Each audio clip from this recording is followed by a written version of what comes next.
Boa tarde, vamos começar a aula de hoje. Bem-vindos ao meu canal. E coloquem, por favor, o nome aí de vocês, nome, número de série, no chat. Tá chegando mais pessoas aqui. Estamos ao vivo. Alguém lembra a temática dos exercícios que a gente vai trabalhar hoje? Prosa poética, poesia, poemas. Basicamente, é romantismo, né? Que é a escola literária que a gente está trabalhando, certo? Então, não sei se vocês leram uma parte lá da apostila que falava do romantismo, né? Das 3 fases. A gente vai tentar encontrar as características do romantismo e outras características dentro de 2 textos que tem aqui na apostila. São 2 textos do José de Alencar. Um é o Senhora e o outro é Iracema, né? São 2 prosas românticas, né? Românticas porque faz parte do romantismo, e não porque o tema é romântico, fala de amor e etc. Ok? Aí eu coloquei aqui no slide, deixa eu apresentar para vocês. Calma aí, deixa eu aceitar o povo. Tá chegando bastante gente.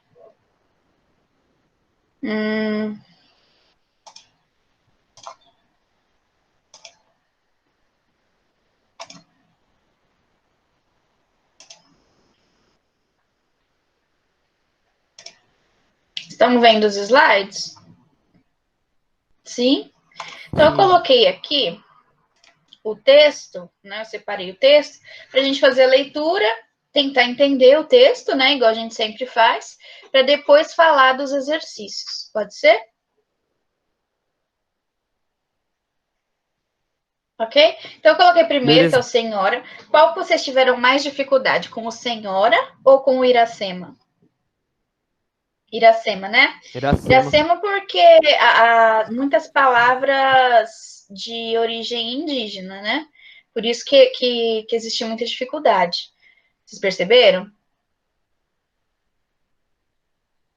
Uhum. Impossível ler sem um dicionário do lado, né? Não sei qual estratégia vocês usaram, mas era uma leitura que precisava ter um dicionário ali, porque muitas palavras que não fazem parte do nosso cotidiano mesmo, mas tem um propósito, né? E depois a gente vai conversar sobre isso, sobre o propósito de ter aquelas palavras ali, ok?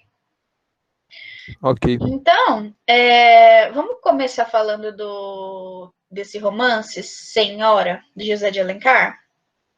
Lembrando que os 2 textos fazem parte desse período, romantismo, tá bom?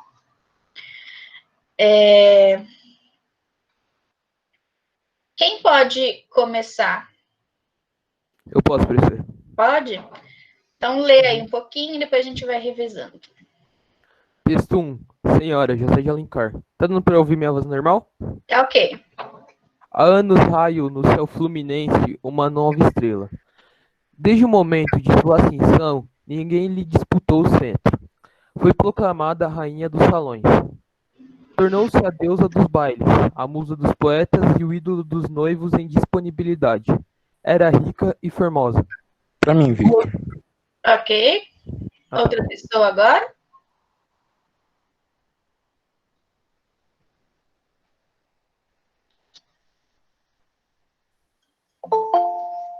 Peraí que tá querendo entrar alguém. Só um minuto.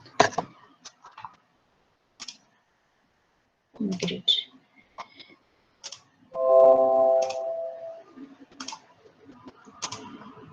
Quem pode continuar a leitura? Eu, Eu, Keren? Thaís. Thaís? Ok. 2 opulências que se realçam como a flor em vaso de alabastro. dois esplendores que se refletem como um raio de sol no prisma do diamante. Quem não se recorda da Aurélia Camargo, que atravessou o firmamento da corte como um brilhante meteoro e apagou-se de repente no meio do deslumbramento que reproduzirá o seu fulgor? Tinha ela 18 anos quando apareceu a primeira vez na sociedade. Não a reconheciam e logo buscaram todos com avidez informações acerca da grande novidade do dia.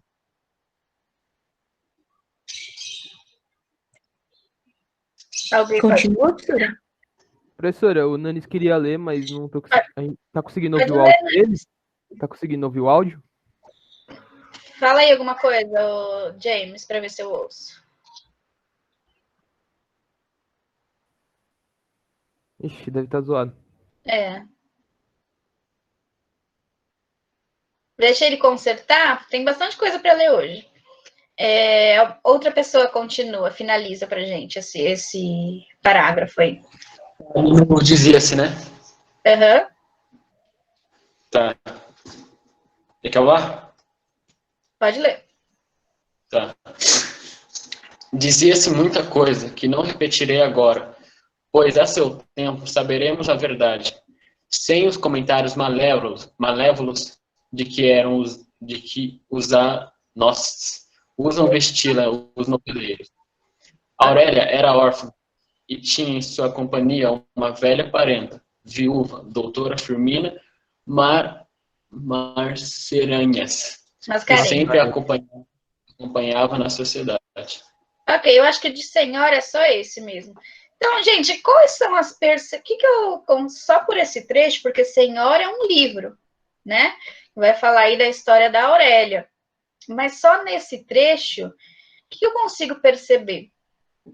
Só nesse trechinho aí. Tá Que a falando... Aurélia era uma pessoa famosa, né? Rica, e que ela chamava a atenção das pessoas. Por que ela chamava atenção, Aurélia? Porque ela era muito bonita.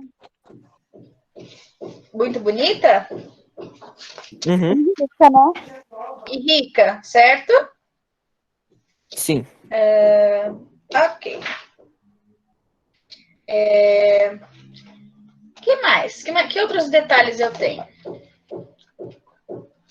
Ela era Órfã. Isso. Que ela era órfã.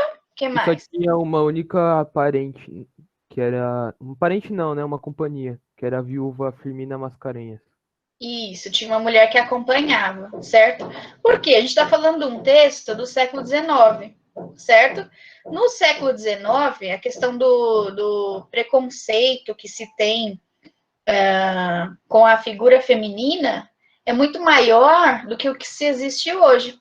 Então, por exemplo, imagina uma menina de 18 anos, porque assim, a Aurélia, é que não está especificado aí, mas quem tiver curiosidade de ler esse romance dos Dias de Alencar, ele é muito bom.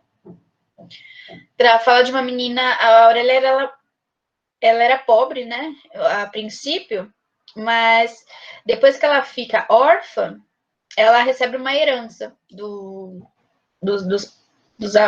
pais, dos avós dela, né? Ela fica com uma herança. E aí ela é uma menina de 18 anos, muito rica e muito bonita. Então imagina a quantidade de homens querendo casar com ela. Imagina. Então ela era muito disputada, né? Pela beleza, pela riqueza, pelos dois. O que vocês acham? Como é que essa questão funciona na cabeça de vocês? A menina tem 18 anos, tá solteira, é riquíssima, e na época tinha essa história de pretendente, né? Lembra que, não sei se vocês já ouviram falar, mas de pretendentes? E aí a pessoa tem que escolher, etc. Pro, eu Oi. acho que é mais pelo dinheiro, né? Porque naquele tempo era muito por questão do dote. Então, quanto mais dote a garota tinha, mais ela era desejada. Às vezes nem era por conta da beleza, mas tanto pela herança, né? Pela herança? Eu tô puxando esse assunto, porque a gente vai falar bastante disso hoje. Tá? Da questão do casamento por interesse, etc. Quando eu li, eu tive a impressão que era mais pela beleza do que pelo dinheiro. Quando eu li. Mas que se você tiver quando você lê o romance completo, aí você vê que não é, entendeu? É que a gente só tem aí um trechinho dele, um trechinho do romance da Aurélia. A Aurélia, ela foi o seguinte, o início da história dela foi... Ela era pobre, ela tinha um noivo. E esse noivo, ele trocou a Aurélia por uma menina mais rica do que ela, para casar. E isso chateou muito a Aurélia na época. Na época, a Aurélia era pobre. Mas depois que a Aurélia fica órfã e que recebe essa herança e que fica rica, ela tem um sentimento de vingança, assim. Então, ela tem vários pretendentes, mas ela decide casar com esse noivo que a largou. Nessa época, esse noivo tá com problemas financeiros e aceita casar com ela. Só que a Aurélia, ela quer casar com ele para se vingar, para humilhar. Então, durante esse casamento, ela é sarcástica com ele, ela humilha ele em diversas situações, porque ela busca uma vingança dentro desse casamento, né? Só que como é uma obra do romantismo, né, tudo acaba bem, assim. Depois porque assim, ela gostava muito dele, mas aquele sentimento de ele magoa muito, né? Rejeição, Então, né, professora? oi? Rejeição, né? É isso, ela foi rejeitada. Então ela ficou muito magoada. Então a ideia, a princípio, era casar para se vingar, para fazer ele sofrer. Só que aí no fim as coisas acabam bem, ela se apaixona, porque ela gosta dele de verdade. Ele acaba se apaixonando por ela de novo e enfim, tudo acaba bem, né? Assim, eles se gostam de verdade. Mas a trama é essa. É esse casamento por interesse, essa vingança da Aurélia, etc. Mas a gente tem um trechinho aqui que pede para a gente analisar só esse trechinho. Eu só estou contando mais ou menos como é que é, para vocês terem uma visão mais ampla do romance, tá bom? Depois, quem quiser fazer a leitura, né? Eu vou ver se eu acho ele. Eu acho que eu tenho ele em PDF, eu mando para vocês. Teve eu não sei se é da época de vocês, acho que não, mas teve uma novela com esse nome da Globo, Senhora, e que foi baseada nesse romance e falava justamente da Aurélia. Alguém conhece? Ou já assistiu? Não sei de que época que é, mas faz um tempinho já. Mas teve essa novela, Senhora. E é isso. Então, o que a gente tem que prestar atenção nesse romance é que a Aurélia era retratada como uma estrela, né? Ela chegou no bairro e ela foi vista como uma novidade, né? Uma mulher rica, bonita, solteira, né? Então, assim, muita gente querendo casar com ela, muitas pessoas querendo se aproximar dela, né? Professora, Oi? eu tinha entendido isso, né? Aí eu falei pra minha mãe pra ver se ela entendia mais, porque é uma pergunta que ela não entendia, né? Direito. Aí eu olhei pra ela falou assim que parecia que essa senhora, essa mulher, né, da história, parecia uma garota de programa. Então, não, na verdade não. Na verdade, ela pareceria uma garota de programa se ela não tivesse a companhia dessa senhora. E foi exatamente por isso que ela contrata uma senhora para fazer companhia para ela não ficar sendo vista como uma mulher sozinha na sociedade. Uma mulher bonita, 18 anos, rica, sozinha, mora sozinha. O que as pessoas vão pensar? Então, tinha toda aquela história de que ia pensar o que dela se ela não tivesse uma senhora mais velha junto o tempo todo, né? Iam pensar que ela era uma menina à toa, ou de repente até uma garota de programa mesmo, enfim, poderíamos pensar várias coisas. E é por isso que ele fala aqui, dizia-se muita coisa que não repetirei agora, pois a seu tempo saberemos a verdade, sem os comentários malévolos que usam vesti-las os noveleiros. Então, apesar de ela ainda ter a companhia dessa senhora, ainda falavam muito mal dela na sociedade. Aqui, comentos malévolos, certo? Então, esses comentos aí, malévolos, são o jeito como as pessoas falavam dela, né? E olha que ela tinha ainda essa senhora que a acompanhava. Imagine se ela não tivesse, o que as pessoas iam falar dela, né? Então, a história da Aurélia é mais ou menos essa daí. Ok? Ok. Ok. Tudo certo?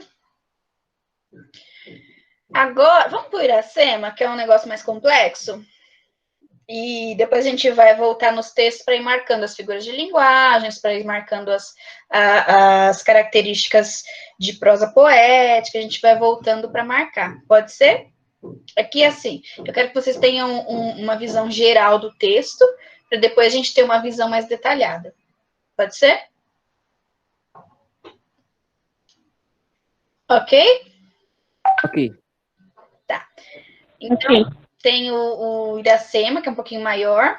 E aí, eu queria que vocês percebessem o seguinte, que a maioria das palavras aí que são desconhecidas, que a gente não conhece, é algum elemento da natureza. Ou é uma árvore, ou é uma planta, ou é uma ave. Geralmente é isso, mas ele coloca muito termos de indígena. Mas por quê? Porque lembra da primeira fase do romantismo, que a questão do patriotismo, de colocar o índio como herói, fazia muito parte do estilo literário dessa fase? Vocês lembram disso? Lembram? Sim. Então, Patriotismo, né? oi? Patriotismo. Isso, patriotismo. Então, inclusive, essa geração é chamada também de geração indianista, né? Que é de colocar o índio, é de falar sobre o índio, de colocá-lo como herói. Então, essa é a justificativa para o uso de todos esses termos que não soa para a gente como comum, né? Que faça parte ali do nosso cotidiano. E fora que aí eu gostaria que vocês lembrassem muito quando a gente conversou sobre prosa poética, né? Ele não narra simplesmente o que aconteceu, ele narra de um jeito diferente, ele constrói essa narrativa de um jeito diferente. As palavras são escolhidas, tem um ritmo, né? Tem uma sonoridade diferente a partir de que palavras são escolhidas, de como que elas são colocadas, como é que as coisas são adjetivadas. Não é de um modo simples, é de um modo muito mais poético. E a gente tem que perceber esse tipo de coisa. Ok? Tudo bem? Mas primeiro vamos tentar entender o que está acontecendo nesse trecho. Só para a gente entender. Depois a gente volta para ir fazendo marcações. Ok? Ok. Então, quem poderia ler o primeiro parágrafo do texto Iracema, que também é do José de Alencar. Tanto Senhora quanto Iracema, os dois são do José de Alencar. Eu posso ler. Agora deu pra ouvir. Davis? Isso, tá conseguindo ouvir? Sim, Tinha dado um erro aqui no microfone. Agora sim. Ok. Pode ir o primeiro parágrafo. Texto 2. Iracema, José de Alencar. Além, muito além daquela serra, que ainda azula no horizonte, nasceu Iracema. Iracema, a virgem dos lábios de mel, que tinha os cabelos mais negros que a asa da grauna, e mais longos que seu talhe de palmeira. O favo de jati não era doce como seu sorriso, nem a baunilha rescindia no bosque como seu hálito perfumado. Mais rápida que a corça selvagem, a morena virgem corria o sertão e as matas do Ipu, onde campeava sua guerreira tribo, da grande nação tabajara. O pé grácil e nu, mal roçando, alisava apenas a verde pelúcia que vestia a terra com as primeiras águas. Um dia, ao pino do sol, ela repousava em um claro de florestas. Ok. Parando aí, quais são as informações que eu tenho nesse primeiro parágrafo? Então, assim, de uma forma simples, o que ele está falando?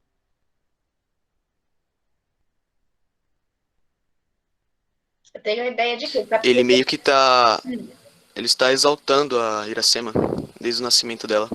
Sim, ele está apresentando a personagem para o leitor. Não é isso? Quem foi Iracema?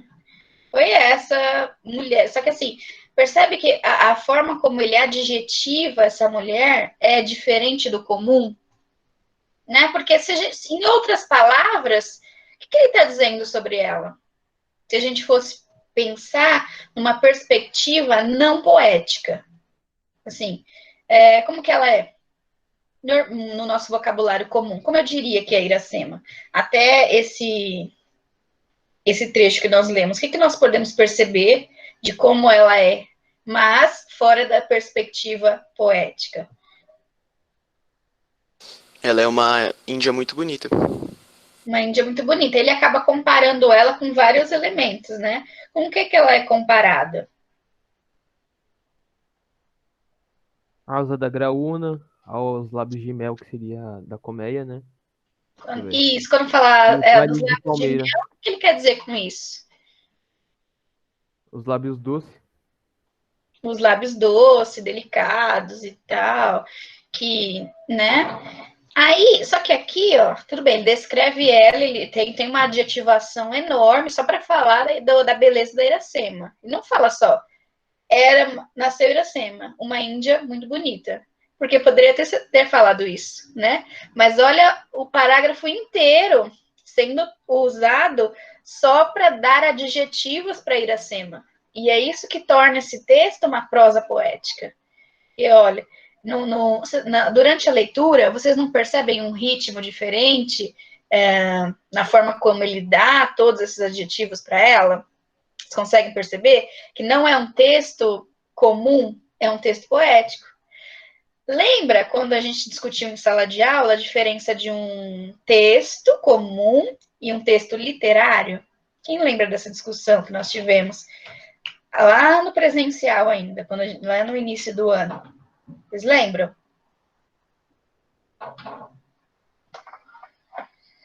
Não lembro não, professora. Não? Ninguém lembra?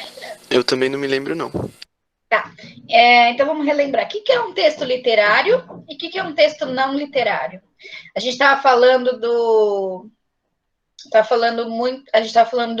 da comédia de costumes, a gente estava comparando isso com os artigos de opinião. E a gente estava discutindo o que era um texto literário e o que era um texto não literário. E a gente discutiu que um texto literário, ele é diferente porque o objetivo dele é diferente. O objetivo dele é entreter o leitor. Então, a literatura é uma arte, né? Então, o texto literário é um texto artístico. Então, as palavras, elas são colocadas de um jeito diferente ali. E um texto que não é literário já não tem esse objetivo, né? A gente vai falar hoje de artigo de opinião e a gente volta nesse assunto do como diferenciar o que é um texto artístico, literário, e um texto não artístico, não literário, como que é? Tem objetivos diferentes, né? Por exemplo, já leram uma notícia com esse tipo de linguagem? Ou com uma adjetivação nesse nível? Não. Nunca. Não tem, né? Não tem, porque senão não é notícia. A notícia tem uma outra forma de lidar com a informação e com o público. É diferente de um texto literário. Certo? Então, ó, para a gente perceber, aqui só está adjetivando a Iracema. Só que no finalzinho que ele fala, um dia, ao pino do sol, ela repousava em um claro da floresta. Quer dizer, opa, vai acontecer alguma coisa aí, né? Aí parou a adjetivação toda, né, de falar da Iracema, para falar de um fato aí que vai ocorrer, né? Quando ele fala um dia ao pino do sol, o que é o pino do sol? Vocês entendem? Ao nascer do sol? Ao nascer, ela repousava em um claro da floresta. Quer dizer, tá de dia ou tá de noite? Dia. Tá de dia. O pino é quando o sol atinge o seu ponto máximo. Aí eu chamo de... Aí é essa expressão que eles usam, é o pino do sol. Qual é o horário que mais ou menos o sol tá no pico, assim, que tá mais forte? Meio-dia, né? Mais ou menos esse horário, entendeu? Então ela tava descansando lá, provavelmente tinha almoçado, né? Vai dar aquele sono. Ela tava lá dormindo, de boa, mas aconteceu algo, né? O que será que aconteceu com a Iracema? Alguém pode continuar a leitura do próximo parágrafo para a gente confirmar esse acontecimento?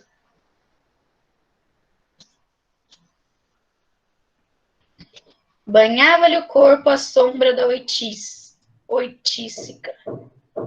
Quem pode? Aqui, ó, falando sobre os elementos que a gente não conhece, né, das palavras, por exemplo, banhava-lhe o corpo à sombra da oitícica. O que seria isso?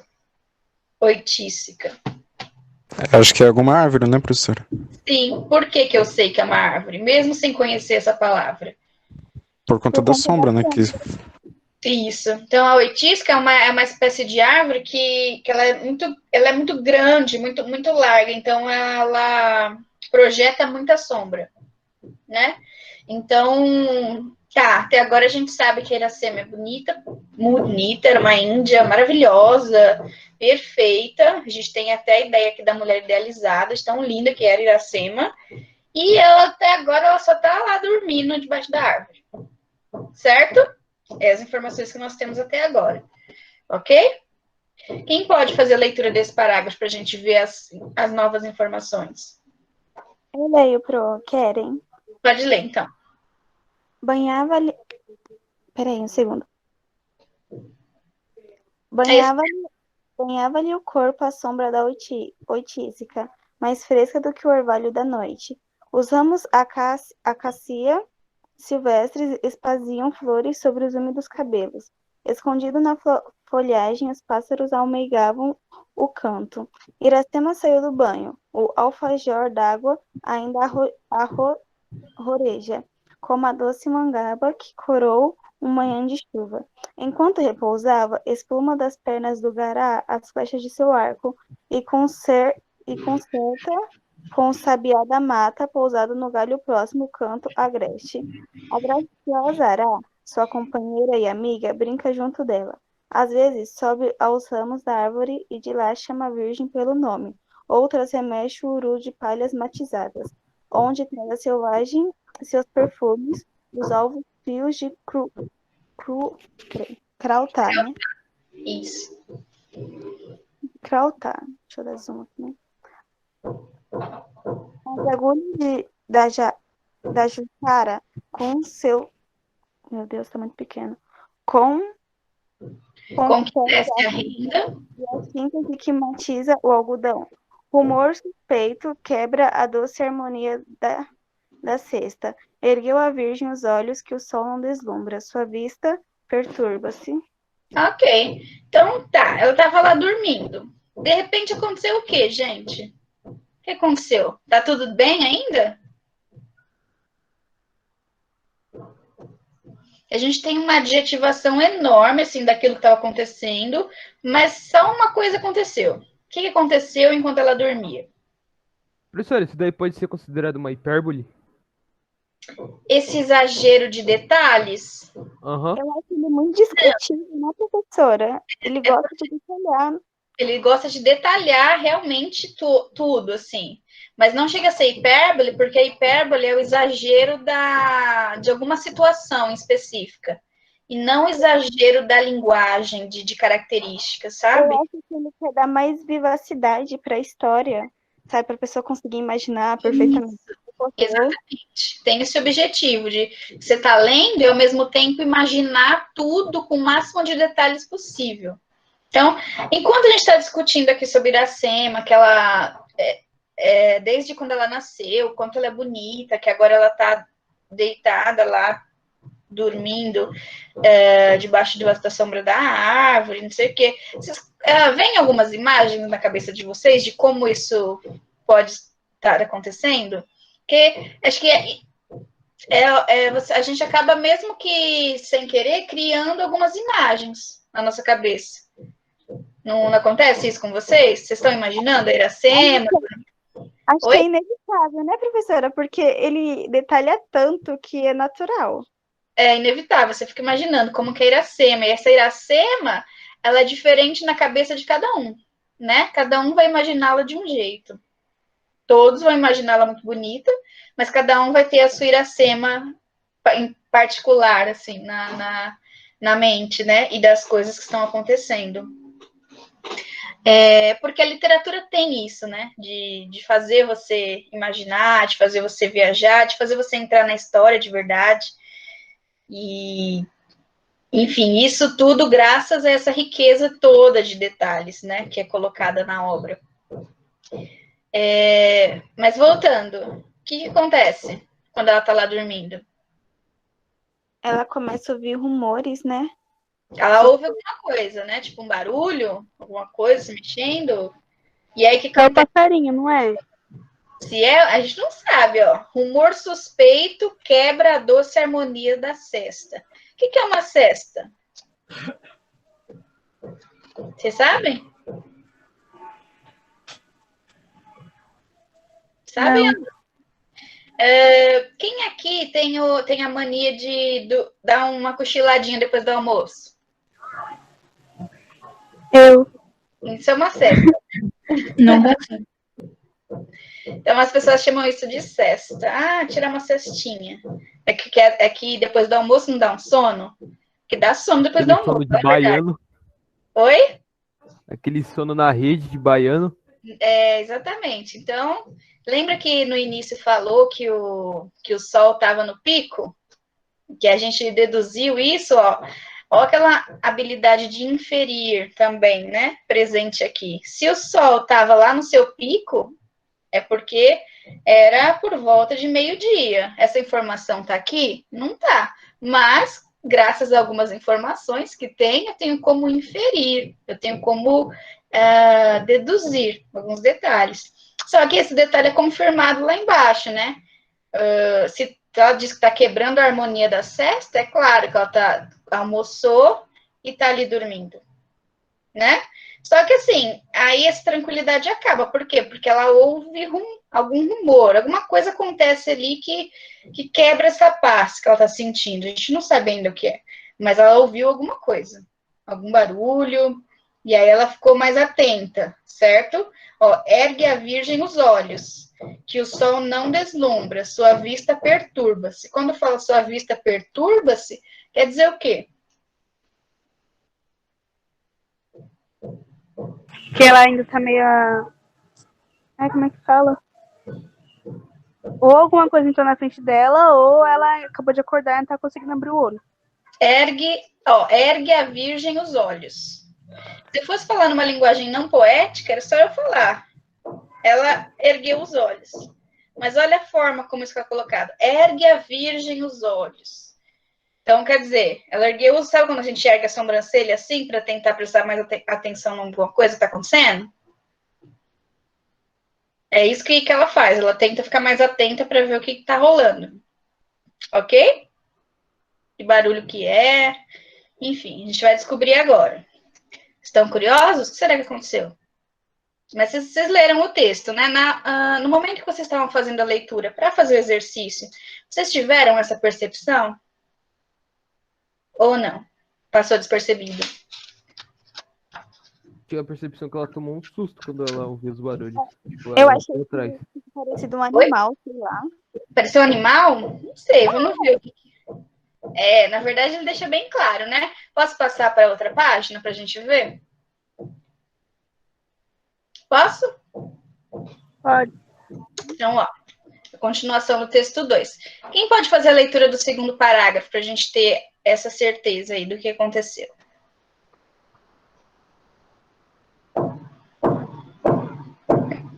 Gente, tem um vizinho que tá martelando aqui. Dá para Tá ouvir? dando pra ouvir. Dá. Dá para ouvir? Aham. Então, nesse caso, não tem o que fazer, porque não é meu marido. Não dá para eu ir lá pedir para parar, entendeu? Que é o vizinho mesmo. Vamos torcer para ele parar. Tem um jeito, mas como tá gravando, não pode falar. Ficou ótimo aquele meme do seu esposo. Né? Quem pode fazer a leitura? Pri? Isso aí, Pri? Tô sim. Dá para ler? Seu áudio tá ok? Tá ok.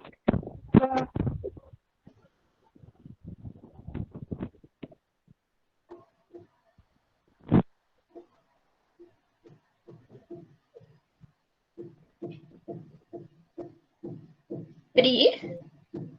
Jura? Oi? Posso começar? Pode. Diante dela e todo a contemplá-la. Está um guerreiro estranho. Se é guerreiro e não algum mau espírito da natureza, Ok, parou. Quem é que tá lá, que ela achou estranho? um homem. Guerreiro, né? Um homem, um guerreiro. Então, imagina, ela tá lá dormindo, de boa, do nada aparece um guerreiro lá. É de se assustar, não é? Alguém que ela não conhece. Imagine, você tá dormindo e acorda com a presença de um estranho. Você não vai se assustar? Não vai? Então, Claro.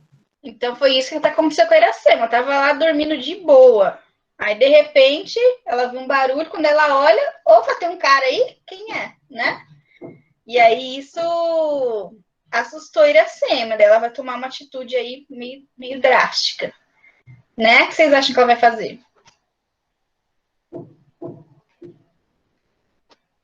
Correr? Gritar? Pode dar spoiler? Vai dar spoiler? Vamos fazer a leitura, então, pra gente descobrir. Até agora tá claro o que tá acontecendo? Sim. Sim? Continua, Pri, então. Tem nas faces o branco das areias, que bordam o mar. Nos olhos, o azul triste das águas profundas. Parou. Como que era esse guerreiro? Quais as características dele que a gente tem até agora? Branco com os olhos azuis. Isso. Mas olha como que ele fala, porque é só isso. O cara é branco dos olhos azuis. Mas olha como é essa adjetivação. Tem nas faces o branco das areias que bordam o mar. E nos olhos o azul triste das águas profundas. É muito diferente, né? De um texto não literário. Vocês conseguem perceber essas características? Parece até que o personagem tipo, é um príncipe, né? Do jeito que é falado. Mas o que a gente tem? O que a gente consegue inferir aqui?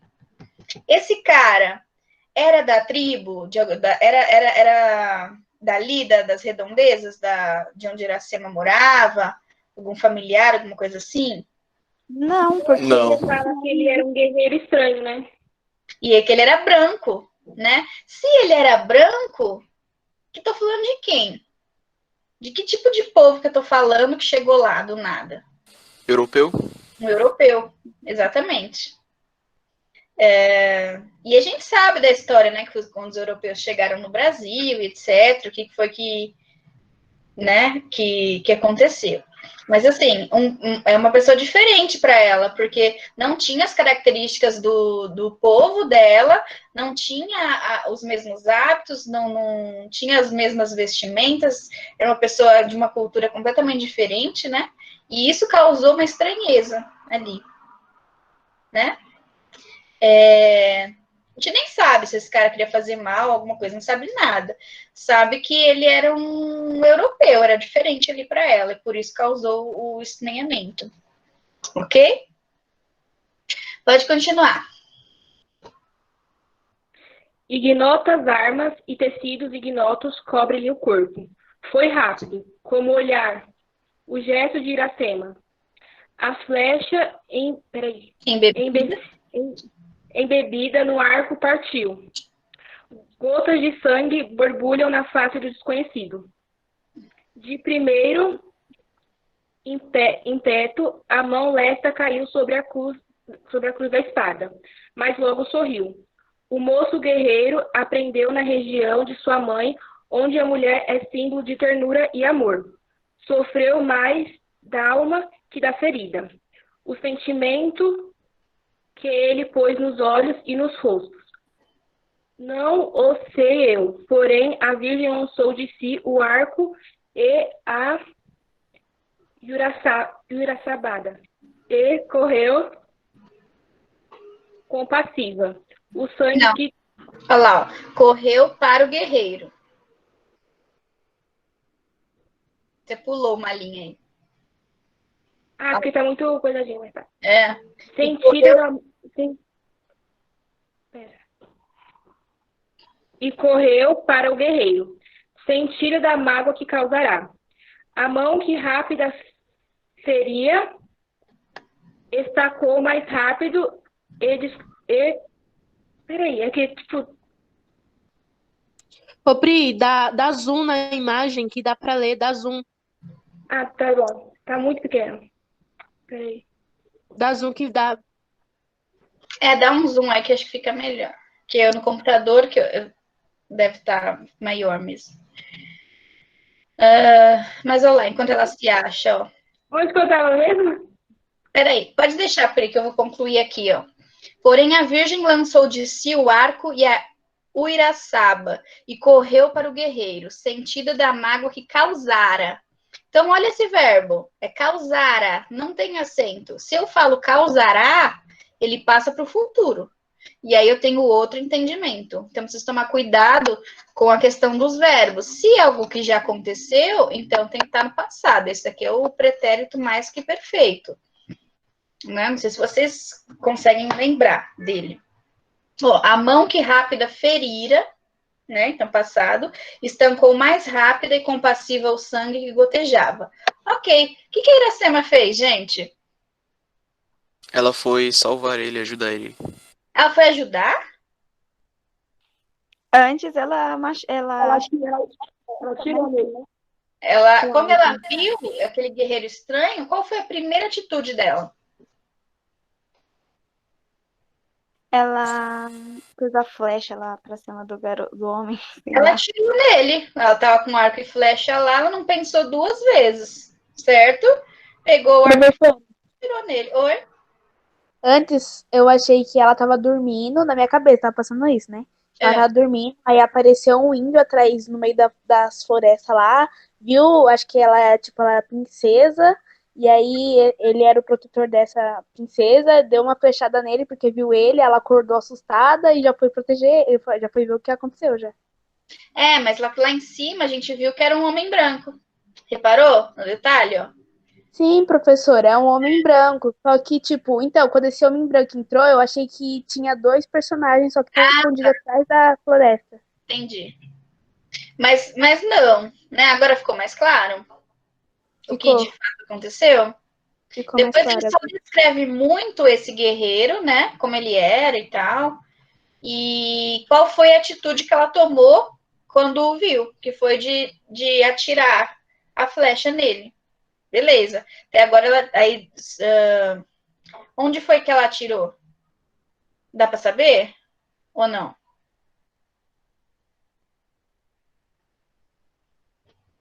Eu acho que no peito. No peito? Tem alguma parte que fala? Que dê pra gente comprovar ou não? Não, acho que não foi no peito, não. Ó, gotas de sangue borbulham na face do desconhecido. Só que pode ter sido em qualquer parte, né? E aí o sangue espirrou na face dele, né? Os que a gente tem, ele foi atingido em algum lugar. A gente não tem certeza de onde. Mas depois que ela atingiu, aconteceu mais coisas, certo? Só que aí, qual que é o detalhe que ele dá aqui? Ó? O sentimento que ele pôs nos olhos, no rosto, não o sei eu. Porém, a Virgem lançou de si o arco e a Uiraçaba correu para o guerreiro, sentia da mágoa que causara. Depois ela se arrepende de ter feito? É o que a gente pode deduzir? Sim. Por quê? Porque ela fala assim, meu Deus, tipo, o que eu fiz, né? Aí que ela vai para tentar ajudar depois que já fez já tinha tirado, que já tinha feito. E ele, que eu queria achar um trechinho aqui para mostrar para vocês. Deixa eu ver uma coisa. O moço guerreiro aprendeu na região da sua mãe, onde a mulher é símbolo de ternura e amor. Sofreu mais da alma do que da ferida. Porque ele nunca ia imaginar que a Iracema ia fazer um negócio desse. Que era uma mulher bonita, uma mulher pura, tipo aquela mulher ideal. Então ele não imaginava que ela fosse tomar essa atitude, porque de onde ele veio, o que ele aprendeu com a mãe é que as mulheres eram só isso, era doce, era meiga, indefesa, né? Delicada. Então, quando ele vê a Iracema, ele jamais imaginar que ela atiraria nele. Porque ele tinha uma outra percepção de mulher, né? E não de uma mulher mais agressiva, assim. Se bem que a gente sabe que foi que ela estava meio na defensiva, né? É alguém que ela não conhece, foi a primeira atitude dela. Tanto é que depois ela se arrepende e vai lá para ver o que foi que ela fez e se tinha como consertar. Ok? Tudo certo até aí? O texto está ficando mais claro? Sim, professora. E quem pode terminar a leitura? A gente parou aqui, não foi? Depois, Iracema quebrou a flecha homicida. Depois que ela fez, ela foi e quebrou a flecha, né? Que o atingiu, que o matou. Aqui, ó. Depois que Iracema quebrou a flecha homicida, quem pode fazer a leitura até o final, para a gente concluir?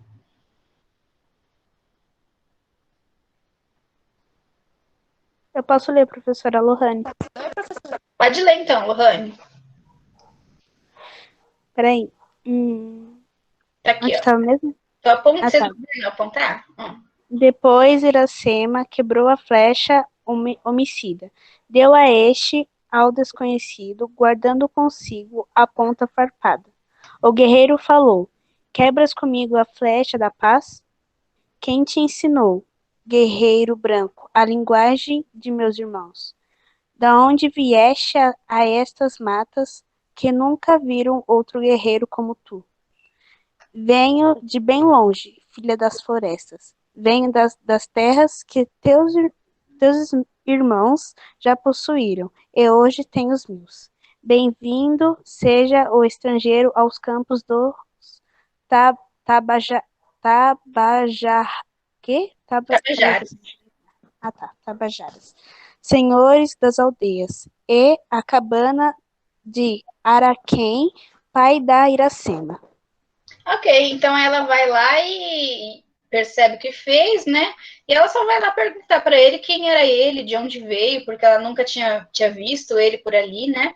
Meio que tentando justificar o que ela havia feito. E aí ele explica que de onde veio, que vem de longe, etc.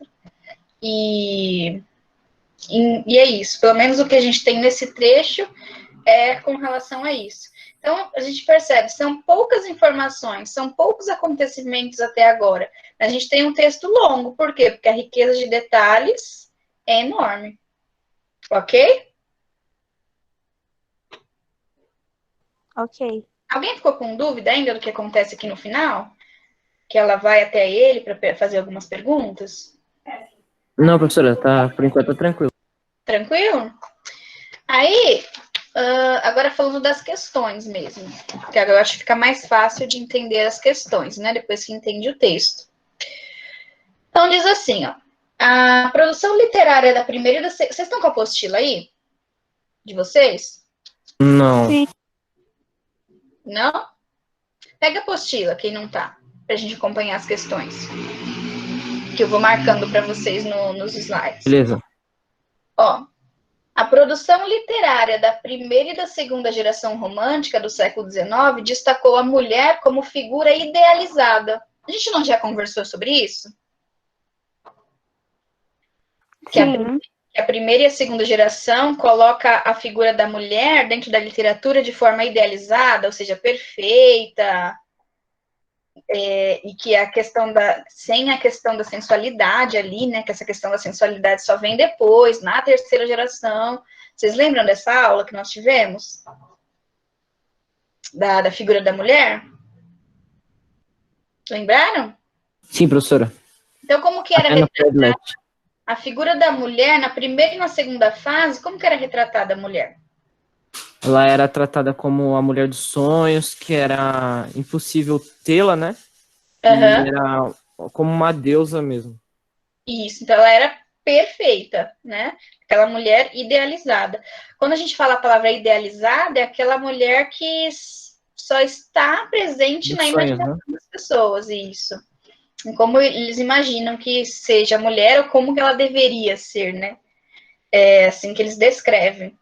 Então, tá pedindo aí, ó, identifique nos trechos retirados das obras Senhora e Iracema características que comprovem essa afirmação. Então, como que a gente, aqui no texto Senhora, fala para mim um trecho que comprove que a Aurélia, ela está sendo idealizada, que ela tem características dessa mulher perfeita, ideal. Quais trechos a gente poderia marcar? Posso falar um, professor? Pode falar. Tornou-se a deusa dos bailes, a musa dos poetas e o ídolo dos noivos, em disponibilidade. Isso aqui? Aham. Então, aqui, ó, posso perceber o quê? Que a moça é citada e ela quer o centro de todas, ela se torna centro das atenções, no caso, né? Tem o Então, destaque de bailes e poetas e ela sendo detalhada. Musa dos poetas. Então, ela era perfeita, né? Se ela era desse jeito, né? Que defeito que ela tinha? Tá falando aqui algum defeito? Não. Não. Algum outro trecho que mostra pra gente essa... Eu coloquei há anos raiou no céu fluminense uma nova estrela. Também, ó. Porque quem é essa estrela? Quem é? A estrela seria a Iracema. A Aurélia. Isso, me confundi. Então, se ela era uma estrela, quais características que ela tinha? Brilhava, era esplêndida, maravilhosa, né? Então, eu tenho aqui características de uma mulher idealizada. Mais algum trecho? A de baixo. A frase abaixo também entra, Eu professora? acho Desde que o é momento de sua ascensão, ninguém lhe disputou o cetro. Foi proclamada a rainha dos salões. Com certeza. Porque ninguém quis disputar com ela, né? Ninguém quis tentar ser melhor que ela. Porque exatamente. ela é rainha, né? Ela fala, essa palavra aqui, cetro, é daquele cetro que os reis usam, né? Tipo O poder, né? Ninguém disputar o poder. Isso. Então, ninguém conseguiu disputar com ela porque ela era a melhor ali. Foi proclamada rainha dos salões. Por que ela era rainha? Porque ela era mais bonita, porque ela era mais perfeita, ela era mais rica também, né? Isso ajudava, né? Era rica e formosa, são mais adjetivos também. Isso. Mais algum outro que a gente possa aqui? Eu coloquei as duas opulências que se realçam como a flor em vaso de alabastro. Dois esplendores. Eu acho que eu não sei se entra, mas... A da rica e formosa também entra, né? Porque é uma adjetivação. E aqui, ó, duas opulências. Duas riquezas, na verdade, né? Que se realçam como a flor em um vaso de alabastro.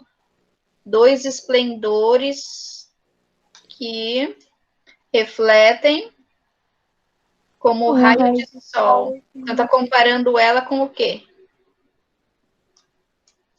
Um meteoro brilhante, etc. Ó, quem não se recorda da Aurélia Camargo, que atravessou o firmamento da corte como brilhante meteoro, né? Aqui, como brilhante meteoro, também está exaltando a beleza dela, não tá, não? Eu coloquei essa, professor. Ó. Como um meteoro, porque por causa do brilho, etc. Todas essas características aqui, ó, que retratam a Aurélia, deixam a gente perceber na nossa imaginação, quando a gente imagina a Aurélia, que ela era linda, que ela era perfeita, que ela era uma mulher que não tinha defeito algum. Não foi isso que vocês imaginaram quando estava lendo? Se bem que eu estava lendo as respostas, e teve gente que escreveu que ela era feia. Depois precisa até ver por que será que colocou. Mas, esclarecendo aqui agora, ela era maravilhosa, né? Ela era a mulher, né? Dali, a mais disputada. Então, esses trechos, eles... Ô, professora. Oi? Eu tava vendo e eu também me confundi nessa parte porque eu tava até conversando com algumas pessoas e elas estavam confundindo, eu tava pensando que eram duas pessoas. A senhora era uma pessoa e a Aurélia era outra. E por isso eu tava falando que a Aurélia era feia.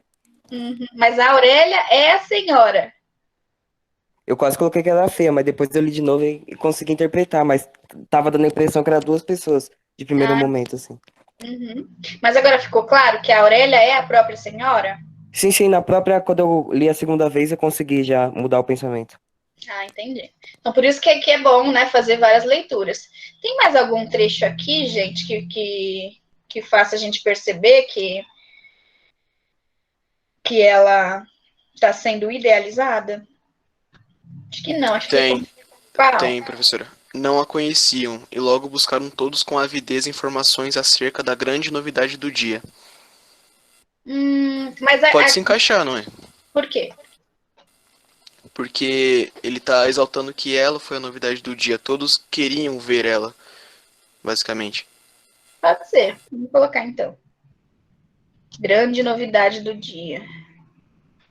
Mas a pessoa pode ser a grande novidade do dia por ser muito feia também, né? Tipo, olha aquela mulher que horrível lá, que mudou pra cá. Não pode. Pode ser. Mas ok. Ok, perceberam que todas essas características e a forma como ele fala da Aurélia traz essas características da mulher idealizada? Porque nessa questão é isso, são essas as percepções que vocês precisam ter, né? Como que era retratada essa mulher? É assim, idealizada, etc. Era perfeita. Então, essas características que nós marcamos aqui, deixa a gente perceber que ela, de fato, era idealizada. Ok? Vamos passar para o texto da Iracema para a gente ver lá o que... Porque a Iracema também, ela é retratada como uma mulher ideal, né? E quais características de dentro do texto deixa isso perceptível? Podemos ir para o segundo texto? Podemos? Sim. Sim. Aí aqui tem Iracema, ó. Falem para mim trechos, acho que nesse primeiro parágrafo tem muito, né? Que é o primeiro parágrafo onde ela é apresentada para o leitor. Então, só que nesse primeiro parágrafo, para a gente não estender muito, e eu acho que quais trechos mostram aqui que a Iracema era essa mulher idealizada, essa mulher perfeita? O favo da jati não era doce como seu sorriso, nem a baunilha recendia no bosque como seu hálito perfumado. A Virgem dos Lábios de Mel, que tinha os cabelos mais negros que a asa da graúna e mais longos que seu talhe de palmeira. Então, aqui, ó. O favo da jati não era doce como seu sorriso, nem a baunilha ressentia no bosque como seu hálito perfumado. Que característica é essa? Meu Deus, que mulher é essa? O hálito dela era mais perfumado que o quê? Que a baunilha, isso sem nem escovar os dentes, hein? Porque, ó, na época, nem existia escova de dentes, negócio, né? Assim, não nas tribos indígenas. Então, como que pode isso? O que vocês acham? Será que era assim mesmo? Sei não, professor. Você tá apaixonado por ela. Falando que é hipérbole? Qual mais, Vitor, que você tinha falado? A Virgem dos Lábios de Mel, que tinha os cabelos mais negros que a asa da graúna e mais longos que seu talhe de palmeira. Iracema, a Virgem dos Lábios de Mel. Ou seja, qual que é o defeito da Iracema, gente? Que defeito? Ela é perfeita. Ser mortal. Oi? Não ser imortal. Ó, o cabelo é perfeito, os lábios são perfeitos. Professora, parece que o autor é o homem que chegou na terra dela, não parece? Não entendi a pergunta. Tipo, o jeito que ele elogia, o autor elogia a Iracema, parece o português, o europeu que entra dentro da terra dela. Porque ele fala da mulher, né? Tem uma imagem idealizada também. Pode ser, mas aí a gente não. Nesse trecho, a gente não consegue confirmar isso, e eu também não lembro. Daí teria que ler o romance inteiro para saber. Entendi. Ok? Depois eu mando em PDF para vocês, se alguém tiver curiosidade. Claro que não é uma leitura fácil, né? Vocês já perceberam só nesse trecho, né? Mas é um romance muito bonito também. Mais algum trecho aqui que a gente possa falar que ela estava sendo idealizada? Ó, mais rápida que a corça selvagem. A morena virgem corria... Esse mais rápida que a corça selvagem é também uma idealização? O que vocês acham? Eu acho que pode ser, professora. Além de linda, era uma atleta, era rápida demais, mais rápida que a Corsa. Meu Deus, que mulher é essa, né? Eu não consigo correr nem até o final da rua. Ok, a morena virgem, tá vendo como ele descreve aqui, ó, a morena virgem? Percebam que essa questão de ser virgem é muito importante para a época, porque a mulher perfeita que eles descrevem é aquela que é virgem. Vocês repararam nisso? Ela tinha que ser pura, né, professor? Na época. Comenta até do pé dela. Ó, corria o sertão e as matas do Pu, onde campeava sua guerreira tribo, da grande nação Tabajara. O pé grácio, até o pé dela perfeito, gente, o pé grácio.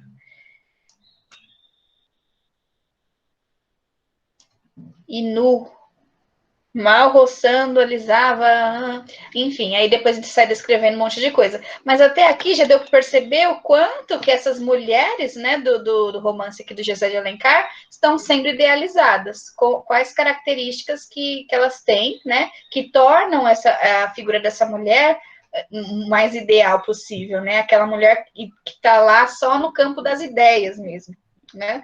Não existem essas mulheres, só existem na literatura e na imaginação dos homens, ou de mulheres, pode ser. Ok, até aqui? Sim. Ô, professora, quando ele fala assim, o pé grácil, ele tá querendo dizer que é gracioso, sei lá? Isso, gracioso, delicado, sabe? Não tinha chulé de jeito nenhum. Sim. Entendeu? Nem tinha calçado. Nem mau hálito, ó, chama. Ela andava descalça. Imagina o pé dessa mulher, porque índio não usa. Caraca. Baianão. Mesmo assim, o pé era perfeito. Então, eu já vejo uma idealização maior. Dorme na rede. Ok? Ah, sei. Porque baiano. Podemos ir para a segunda questão? A questão da mulher como figura idealizada, presente aqui nos dois textos. Ficou claro? Ficou? Professora. Foi? Então, agora a gente vai fazer outra coisa. Escolhe outra cor aí, vai. Um verdinho. Vermelho, vermelho. Ah, mas vermelho vai ficar ruim. Não, vai ficar bom, vai ficar bom. Oh, meu Deus.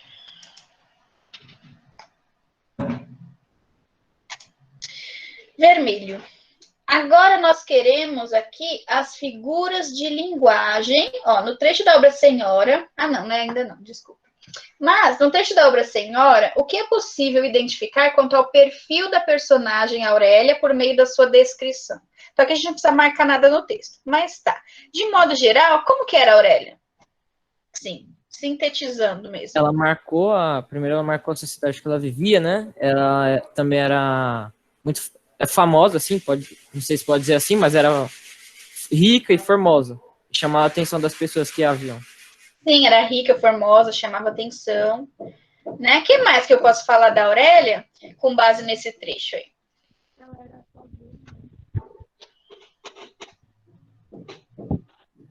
Perfil dela. Mais alguma coisa? E o que eu não poderia falar sobre a Aurélia? De jeito nenhum. Professor, acho que esses dois textos Ela era pobre, né? Feia. Isso. São bem antagônicos. Pois uma parece ser uma europeia, pois é rica e formosa, e a outra é uma índia. Exatamente. Tem aí o oposto, né? Na questão cultural, né? Então, a Aurélia, assim, era branca, mulher branca, linda, rica, formosa, tinha vários pretendentes ali, querendo casar com ela, etc. E a Iracema também. A Iracema era a mulher perfeita, mas de uma cultura diferente, uma cultura indígena. Ok? Então, isso que o Daniel falou, tá ok? Pra gente perceber aí o perfil dela? Ok? Ok. Então tá. Mas alguém ficou com dúvida? Sim, de como retratar a Aurélia, como ela estava sendo retratada aqui? Essa questão número 2? Não? Ninguém? E aí a 3, sim, pede quais são as figuras de linguagem utilizadas pelo autor do trecho da obra Senhora? Tá bom. A gente tem aqui 2 figuras de linguagens. Quais são elas? Uma é metáfora, com certeza. É uma metáfora. E a outra? Eu acho que é hipérbole. A outra é comparação. É comparação. Exatamente. Agora, vamos marcar de vermelho aqui só as metáforas. Então, me indiquem as metáforas, para a gente marcar com o marcador vermelho. Há anos raiou no céu fluminense uma nova estrela. Por que isso seria metáfora? Porque tá comparando ela com uma estrela, né? Tá comparando ela com uma estrela, mas não diz o que as duas têm em comum. Eu tenho que deduzir isso, né? Pode ser porque as duas brilham, pode ser porque as duas são esplêndidas, mas a metáfora é uma comparação implícita, né? Eu comparo um elemento com o outro, mas eu não digo o que há em comum entre os dois. Então, por isso eu tenho metáfora. Mais alguma metáfora nesse trecho?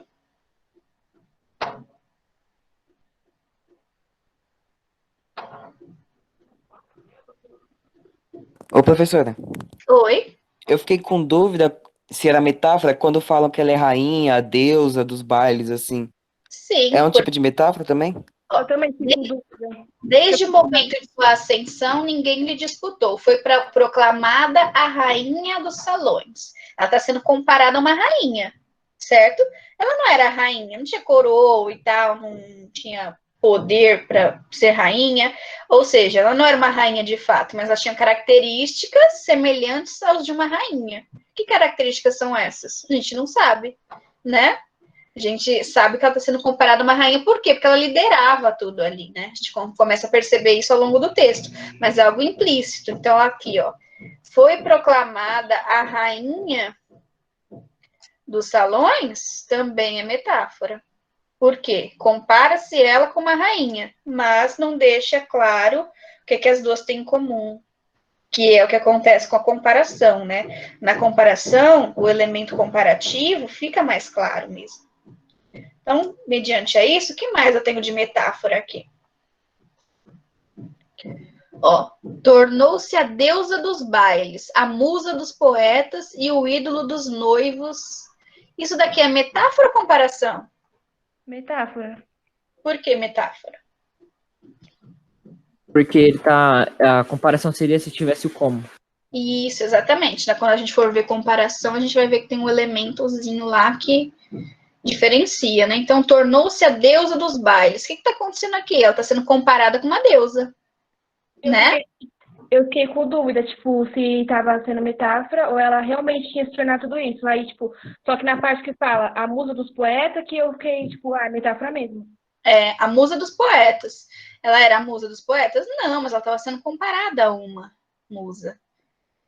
E o ídolo dos deuses. Não é que ela era o ídolo, mas ela estava sendo comparada com o ídolo. Por quê? Porque todo mundo ficava atrás dela. Então, poxa, é o ídolo, né? Todo mundo quer. Quer estar perto, quer casar, quer... Enfim. Então, o ídolo dos noivos também metáfora. Mais alguma metáfora? Ó, era rica e formosa. Aqui eu tenho a figura de linguagem? Tem? Acho que não. Não. Era rica e formosa. É isso mesmo que tá querendo dizer, certo? Duas opulências que se realçam como a folga. Aqui eu já mudo de figura de linguagem. Vamos tentar achar as comparações, mas aqui eu tenho uma outra metáfora aqui, ó. Os comentos malévolos que usam vesti-la os noveleiros. É eufemismo, né? Eufemismo. Aqui é metáfora também. Por quê? Por que não pode ser eufemismo? Não pode ser eufemismo, porque o eufemismo é a tentativa de amenizar uma situação que a gente considera forte, considera drástica. E aqui não tem isso porque já está sendo claro que falavam mal dela, os comentos malévolos. Qual eufemismo eu tenho aí? Ele não está tentando amenizar nada. Os comentários desagradáveis, né, professora? Isso, ou então nos falassem assim, os comentários não muito bons, sabe? falasse de um outro jeito, aí eu poderia considerar eufemismo, mas não, isso é uma metáfora. Por quê? Porque está comparando aqui o verbo vestir com o verbo retratar. Porque, na verdade, quando fala assim, ó, os comentos malévolos que usam vesti-las, os noveleiros, ninguém está ali vestindo ela. Ninguém pegou uma roupa e colocou na Aurélia. Foi isso que aconteceu? Não. Ele está retratando como ela é, como falavam dela. Então, ele usa o verbo vestir. Mas o verbo vestir está sendo usado, na verdade, aí, como o verbo retratar, caracterizar, né? É uma ação semelhante à ação de vestir, mas não é vestir de fato. Professor, eu achei que era personificação. Personificação é quando eu dou características humanas para seres inanimados. Não é o que acontece aqui, certo? Quem seriam esses noveleiros? Noveleiros são os fofoqueiros, da vila. Eles que falam mal dela no romance. Mas eles não vestem ela, eles vestem ela de comentários. Como é que eu visto alguém de comentários? Tem como isso acontecer? Não, eu retrato alguém por comentários, eu descrevo alguém por comentários, eu caracterizo alguém por meio de comentários. Então, essa ação aí do verbo vestir é que está sendo comparada à ação de outro verbo. Então, por isso que eu tenho metáfora. Ok? Eu sei que Professora, não é claro. Oi. nessa parte aí dos noveleiros, eu me confundi um pouco porque eu pensei que, tipo, noveleiros eram, tipo, pessoas que imaginavam ela como o próprio autor aí, que imagina ela como uma coisa perfeita, tipo, comparava ela com uma personagem, assim, alguma coisa. E essa parte aí que tá aqui é comentários malévolos, eu pensei que era alguma coisa tipo comentário de duplo sentido, alguma coisa assim. Ah, entendi. Mas veja, se fossem pessoas que idealizassem, eles não falariam mal, certo? Só falariam É bem. mal, eu tô falando em outro sentido, entendeu? Uhum. Mas os comentários malévolos que ele fala aqui nada mais é do que comentários ruins que faziam sobre ela. Agora ficou claro aqui o que realmente aconteceu? Ficou ou não ficou? Ficou. Ficou? Agora escolhe uma cor aí para a gente achar a comparação. Que cor? Verde claro. Verde claro, esse aqui? Sim. Ok. Então, indiquem aí para mim alguma figura de linguagem que seja comparação. Onde é que eu tenho comparação? Duas opulências que se realçam como a flor em vaso de alabastro. Isso. Como é que eu sei que aqui é comparação e não metáfora? Pela palavra como. Isso, tá comparando duas coisas. O que está sendo comparado? Eu vou grifar tudo, porque tem uma outra comparação aqui, ó. Se refletem com... Comparar as duas opulências com a flor do vaso de alabastro. Mas o que ela tem em comum com a flor? As duas são o quê? Se realçam, né? As duas se realçam, exatamente. Então, qual que é a diferença entre a comparação e a metáfora? A metáfora compara duas coisas também. Por isso são duas figuras muito próximas. Mas a comparação deixa claro que uma coisa está sendo comparada com outra e o que elas têm em comum é isso, né? E ainda tem a presença da conjunção, da preposição como, né? Que ajuda a gente a identificar. Mas, ó, duas opulências como se realçam, né? Qual que tem em comum? Ah, os dois se realçam. Depois ela fala aqui, ó.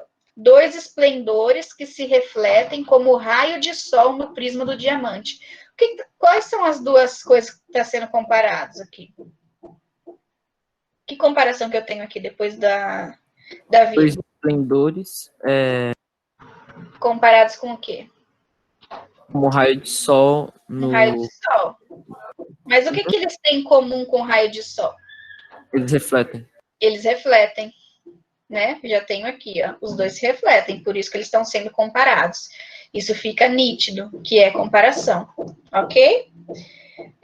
Tem mais comparação aí. Quem pode indicar para mim? Como brilho de meteoro.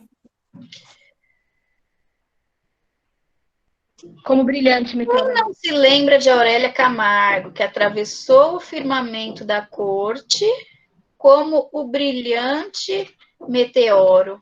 Quais são as duas coisas que estão sendo comparadas aí? Aurélia, né?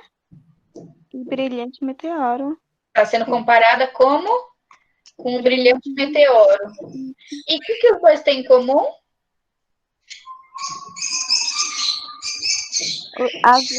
A Aurélia atravessou o salão, né? Isso, ao ato de atravessar. Ela atravessou o salão como um meteoro atravessa de uma forma muito brilhante, né? A forma de atravessar as coisas. É essa comparação que ele está fazendo. Ok?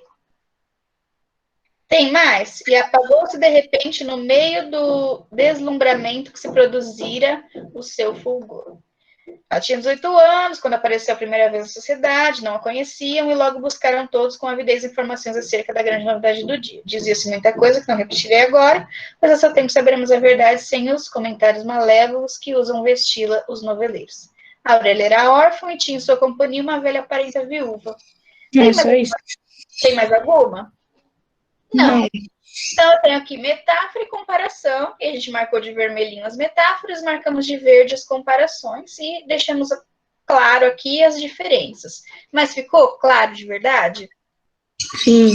Por que determinada figura é metáfora e por que determinada figura é a comparação? Ficou? Sim. Ok. Vou deixar isso desse jeito aqui, depois eu mando os slides para vocês. Tá bom? Ok. Ok. A outra pergunta, número 4 agora, né? Que foi a que vocês tiveram mais dificuldades, é com relação ao texto de Iracema. Eu vou apagar aqui essa... Não sei se apaga de tudo. Tá. Não. O que eu preciso ver aqui? Lembra que a gente comentou sobre prosa poética? E a gente está comentando sobre prosa poética até hoje? Que é um texto escrito de uma forma diferente? Lembra? Então, não é um texto comum. As palavras são colocadas de um jeito diferente para dar mais sonoridade, para dar mais ritmo. Então, toda essa adjetivação, né? Então, como a gente havia comentado, são poucos acontecimentos para muitos detalhes, né? E é isso que torna o texto mais poético, é isso que o torna uma prosa poética. Então, a gente tem que encontrar aqui agora elementos que provem que esse texto tem características de um texto poético. Quais são os trechos que eu poderia marcar que fala assim, não, é poético mesmo por conta disso aqui que está escrito, isso é poético. Lembra daquela história de enxergar ou não enxergar poesia? Lembra da linguagem, que é diferente? Vou ver se tem alguém querendo entrar aqui na sala.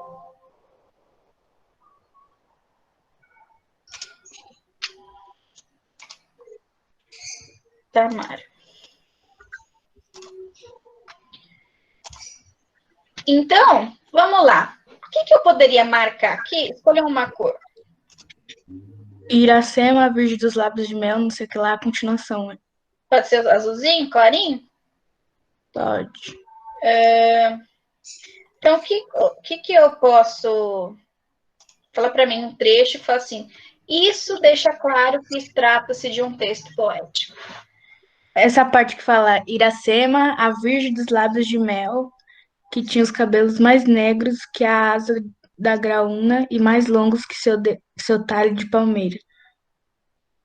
Por que, na sua opinião, Lohane, isso é poético? Não, professora, é a Thaís. A Thaís, desculpa, porque pela voz às vezes eu me confundo. Por que, professora, é por causa das palavras, mas porque tipo, ele usa um modo de falar mais poético. E assim, quando você lê, já meio que passa a ideia na cabeça de um texto poético. É mais elegante, na sua opinião? Fica um texto mais elegante, mais É diferente de um texto comum, não é? É, os elogios, mas... Então, a Thaís falou esse daqui. Quem pode me falar outro que considera poético? A continuação, professora, desse parágrafo aí, ó. O favo de Jade não era doce, e acho que até o final desse parágrafo todo tá falando sobre Favo da essas Jati, coisas. sabe que já tinha é um tipo de abelha, né? Não era doce como o seu sorriso. O que ele quer dizer com isso? Nem a baunilha. Não era delicado como o sorriso dela. E por que isso é poético? Por que isso soa poético? Se eu fosse dizer isso de uma forma não poética, seria como? Ó, o favo da Jati não era doce como o seu sorriso. Nossa, que poético, né? Mas e se eu não quisesse dizer isso de uma forma poética, eu diria o quê? Seria mais simples, né, professora? Seria Como? algo mais sorriso seco. dela é bonito. Oi? Seu sorriso é lindo, tipo assim. O sorriso dela é bonito. Mais simples, mais seco, sem todo esse encantamento, né? Sem todas essas comparações, essas metáforas. Vocês percebem que o que deixa um texto mais poético é a presença das figuras de linguagens? A metáfora e a comparação? Estão percebendo? Uhum. São as figuras de linguagem que tornam o texto mais poético também.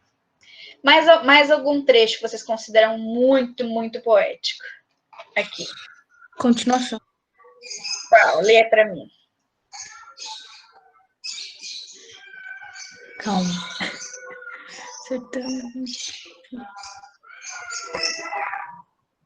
Quando eu falo mais rápida que a corça selvagem, é poético? É muito poético?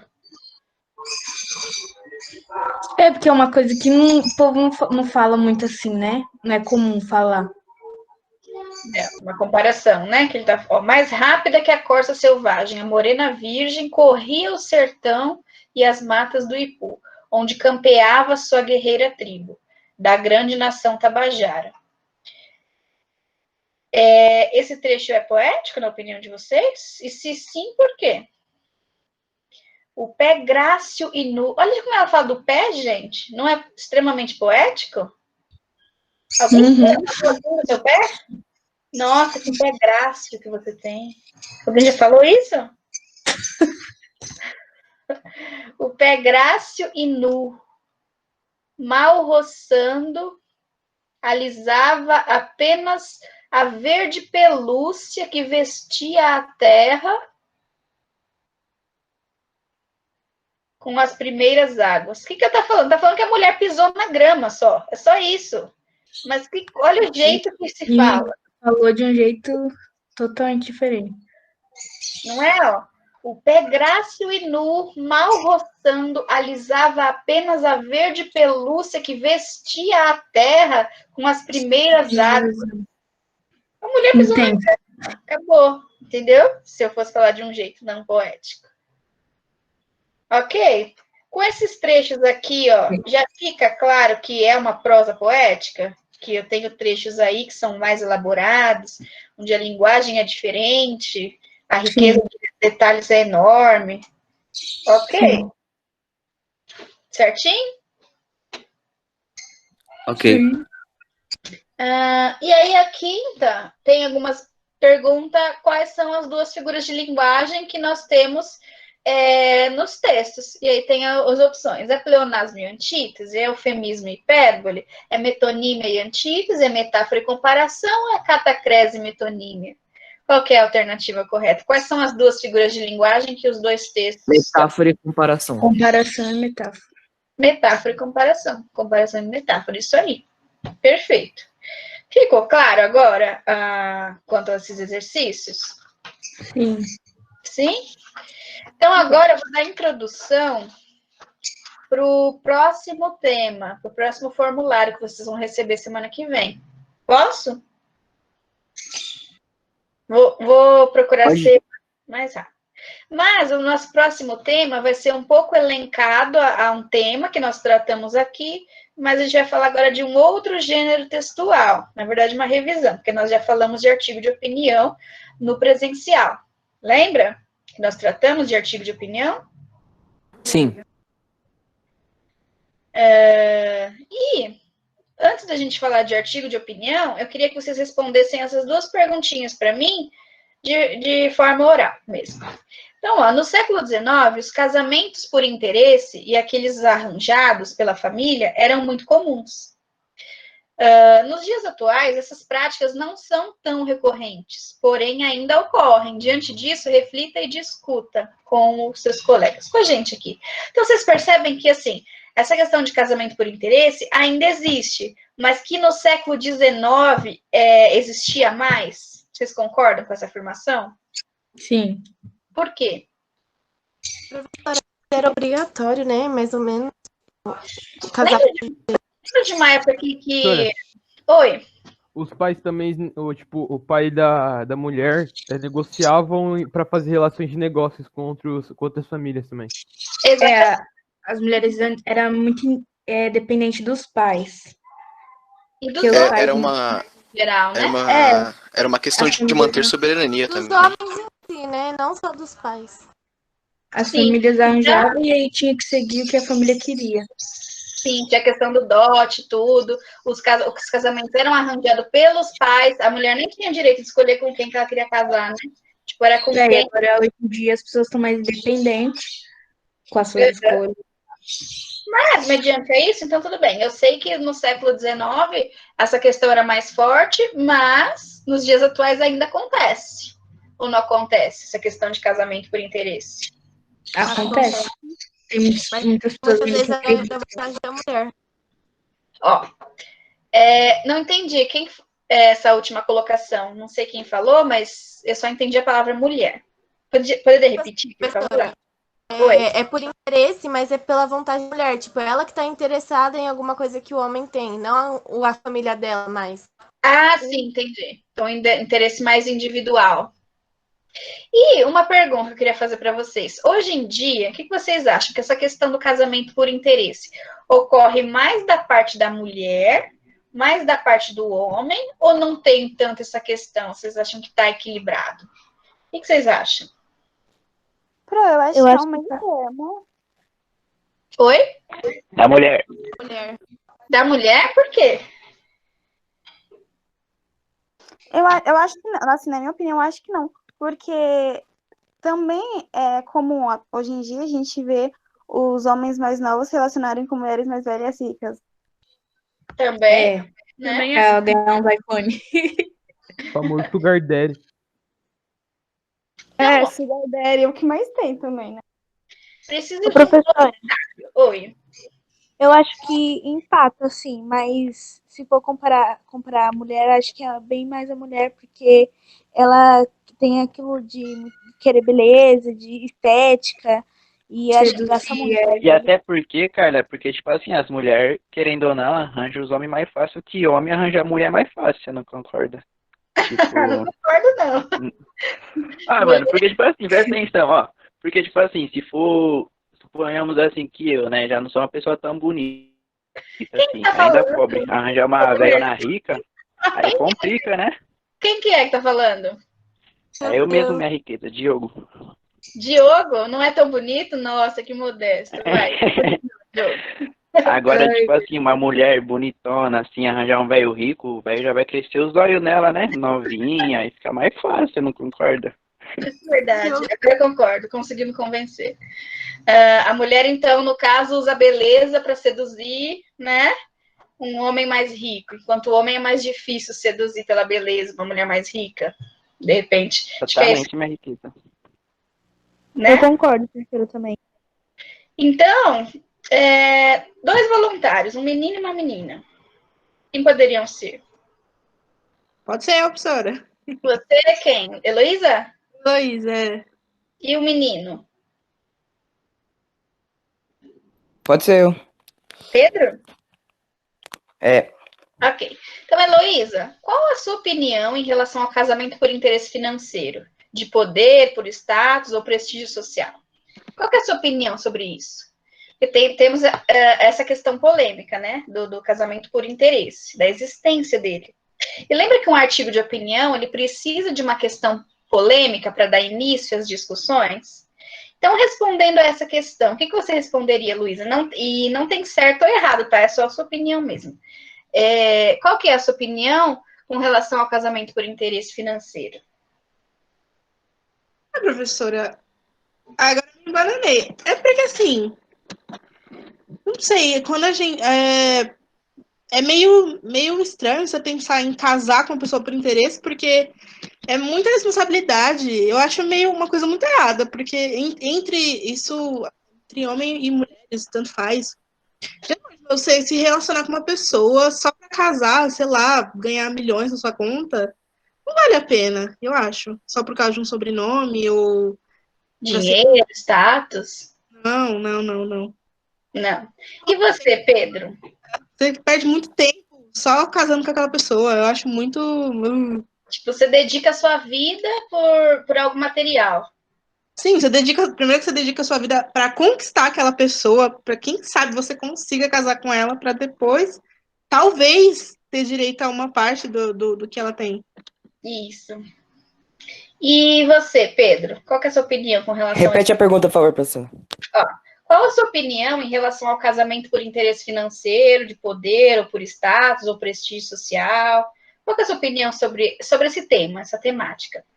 A professora tem uma opinião mais controversa, assim, eu podia dizer, porque o certo, claro, é o casamento por amor, que vocês conquistam junto.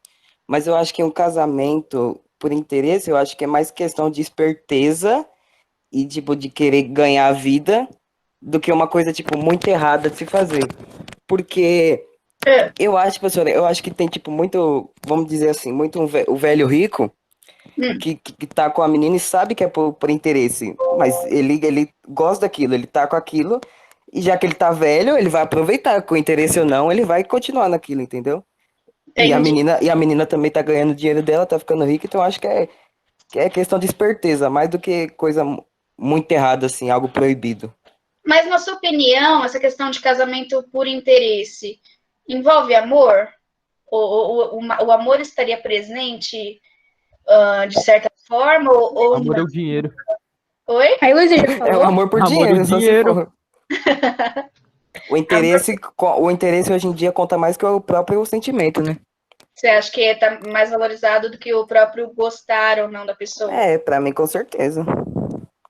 Ok, mas 2 voluntários para a gente responder essa pergunta número 2. Eu, professora. Eu quem? Pode ir, Keren. Você fala bem. Keren, quem é a outra que queria falar? Pode falar também. É a Lohane. Então vamos lá, Keren e Lohane.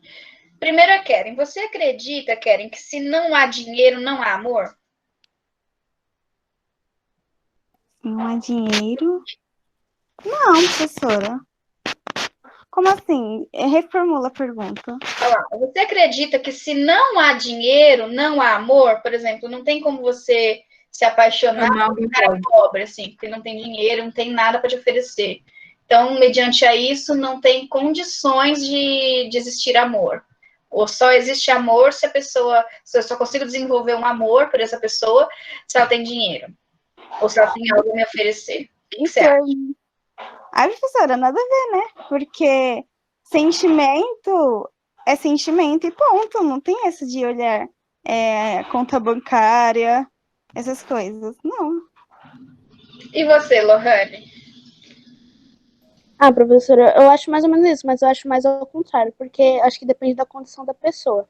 Se a pessoa estiver, tipo, passando fome, um desespero, tá, vai ter um amor, só que atualmente não é isso. Você tem tudo aquele esquema de, tipo, questões financeiras, tipo, você tá numa casa, você tem que pagar uma água, e aí a pessoa, o seu parceiro não colabora com você. Então, tipo, você vai acabando o amor, entendeu? Então, acho que tem a ver, sim.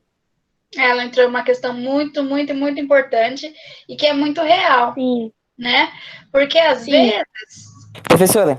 Oi. Só completando o comentário da Lohane, tipo assim, que hoje em dia só amor não basta, entendeu? A pessoa precisa ter uma condição financeira assim para viver. Então, hoje em dia, o interesse também é grande por causa disso, por causa que hoje em dia, antigamente dá para viver, tinha pessoas muito pobres antigamente, mas conseguiam viver. Hoje em dia tá muito difícil viver com ganhando pouco. Então as pessoas vão partir mais pro interesse do que pelo Viver próprio só amor. de amor, né? Não É o tem como viver só interesse de amor. a sobreviver. Muito alto.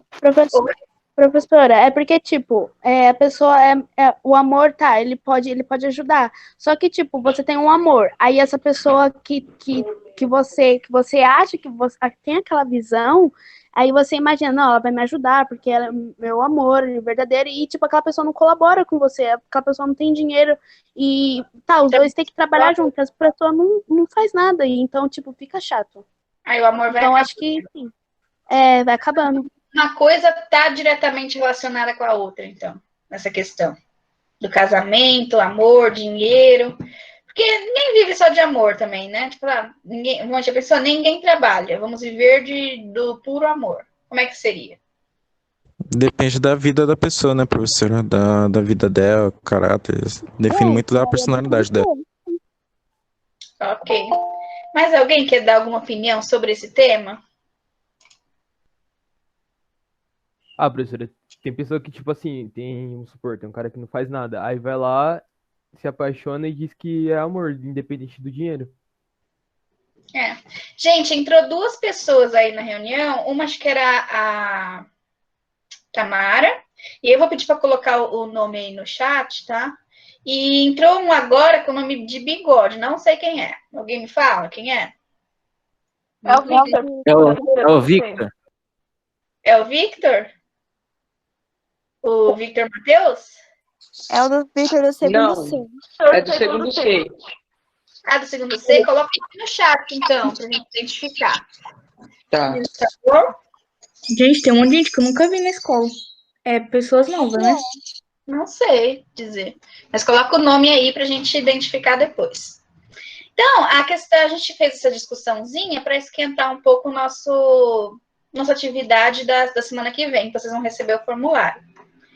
Então, assim, lembrando de artigo de opinião. Quem lembra da estrutura de um artigo de opinião? Porque assim, o artigo de opinião tem uma estrutura específica. Tem que ter determinados elementos ali para que eu olhe e fale, opa, esse é um artigo de opinião. O que ele tem que ter para ser artigo de opinião? Então, a primeira coisa que tem que ter para surgir um artigo de opinião é o quê? É a opinião, a tese. É introdução, desenvolvimento da história. Mas, antes da É polêmica. É polêmica. Então, tem uma coisa, que é o que a gente estava título. Mas antes do título ainda tem que ter alguma coisa. Misericórdia. A gente acabou de falar. Tem que lembrar um pouquinho. Alguém introdução, falou aí. apresentar o tema para o leitor. Não é polêmica, não, professor? A polêmica. Opinião. É polêmica. Mas antes de eu ter uma opinião, eu preciso de uma questão polêmica para me posicionar. Precisa de um assunto para discutir, né? Precisa de um assunto. Opinião no final. É subjacente, né, professora, que a senhora tinha falado na aula. Isso. Uma questão controversa ou uma questão subjacente, que é aquela questão que eu consiga discutir. E, mediante esse tema que a gente vem debatendo, que, na verdade, ele veio para essa atividade por conta do romance Senhora, né? Que foi exatamente isso que aconteceu com a Aurélia, né? Ela está envolvida aí numa situação de casamento por interesse. E aí a gente chegou num link para essa atividade. Lembra que a gente trabalhou a questão de formular questões polêmicas? Qual questão polêmica poderia ser formulada para que haja um artigo de opinião sobre esse assunto? Porque lembra que um artigo de opinião ele surge mais fácil quando eu tenho uma questão para responder. Eu penso em responder aquela questão. Aí meu texto sai com mais facilidade. Lembra disso? Lembra que em uma aula a gente só discutiu a produção dessas questões? Eu dava o tema e vocês escreviam uma questão polêmica com relação ao tema? Vocês lembram disso? Isso no caso do segundo B, né? Lembro. Então, pensa nesse tema, casamento por interesse. Qual questão polêmica poderia surgir aí para um futuro artigo de opinião? O que esteja acontecendo agora. José Felipe. O negócio do Neymar lá, do namorado da mãe do Neymar. Polêmico, né, querendo ou não. E, ao meu ver, foi por interesse. Tá, ok. Você está usando um exemplo mais particular, né? Poderia ser também, ok. Mas uma questão mais geral, assim. Uma pergunta. Oi. O Coronga. Ambição também é amor? Oi? Eu pensei, tipo, como se fosse um tema, né? Ambição também é amor? Uma questão, né? Pode ser também. Mas nesse caso, a gente vai trabalhar com uma questão, que é: todo relacionamento envolve algum tipo de interesse? Sim, professora. Sim? A resposta é sim ou não? Eu acho que sim. Às vezes nem é questão do interesse material, mas porque ela entra numa relação, ela tem o interesse também de ser amada, sabe? De receber carinho, e isso é um interesse também. Por exemplo, quando a pessoa se entrega, ela quer alguém se entregando. Professor, não tem como ter um relacionamento sem ter um interesse na pessoa. Entendi. Então envolve algum tipo de interesse, certo? E aí, a partir disso, você já consegue criar um texto, certo? Então, tudo bem. Agora eu já tenho uma questão polêmica para responder no meu texto. Então, qual é a segunda coisa que vem agora? O tema, né? Fazer o texto, né? É porque o tema, no caso, o tema a gente já tem. Opinião? Trazer a situação, né? Oi? Trazer a situação, né? Uma introdução do que se fala. E o título? Introdução e a tese. O título, eu não coloquei aqui, mas tem que ter, tá, gente? Então, assim, tem que ter o título. Mas a construção do corpo do texto começa com uma introdução, certo? E alguém lembra para que serve a introdução? Para que ela serve?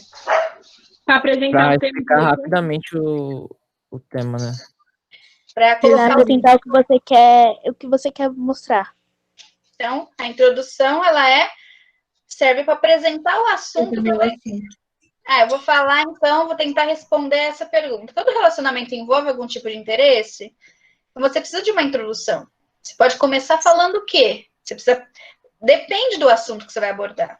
E o assunto que você vai abordar, ele precisa ser apresentado primeiro para o leitor, né? Essa é a introdução. Depois da introdução, vem o quê? A primeira parte do desenvolvimento. A tese. Sendo que a tese pode estar no parágrafo da introdução, os dois podem estar no mesmo parágrafo?